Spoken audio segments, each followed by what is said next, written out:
मामा नमस्कार. नमस्कार. तुमचं नाव पूर्ण सांगा की. मोहन विठोबा केसरकर, राहणार सडोली तुम्हाला, सडोली तुम्हाला तालुका करवीर, जिल्हा कोल्हापूर. जिल्हा कोल्हापूर. बरं मामा, हा तुम्ही आयुर्वेदिक गोल्ड साबण जे वापरला, हां, तुमच्या किती जनावरांनी तांबू गुचिडे होते?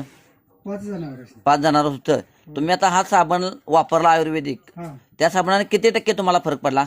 एकदा लावल्या 50% फरक पडला. 50% फरक पडला. म्हणजे तुम्ही आज तारीख किती? आज तारीख 23, 23 तारीख. तुम्ही 20 तारखेला लावलेला साबण, 20 तारखेला लावला. म्हणजे 2 दिवसात तुम्हाला एवढा 50% फरक दिसला. दिसला हो. तुम्ही काय सांगणार शेतकरी बाबा, हा साबण लावायला पाहिजे का नको शेतकऱ्यांनी? पूर्णपणे लावलेला चांगला, शेतकऱ्याच्या फायद्याची गोष्ट आहे. गोष्ट आहे. जनावरांची कायदे होते ते थांबली.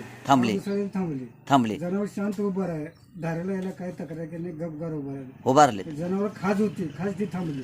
खाजबी थांबले. आणि तुमच्या किती खर्च झाला ह्याच्या आधी औषधाला ते मामा? औषधाला जवळजवळ 1000 रुपये खर्च झाला. 1000 रुपये खर्च झाला. तुम्ही एक साबण कितीला घेतला? 100 रुपये. 100 रुपये साबणात तुमचे किती जनावर लावला आणि किती फरक पडला?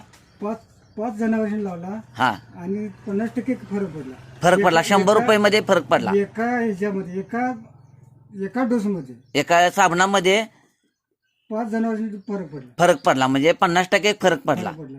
तुम्ही आता किती साबण पाहिजे? तुम्ही किती सांगितलं मामा मला साबण पाहिजे म्हणून?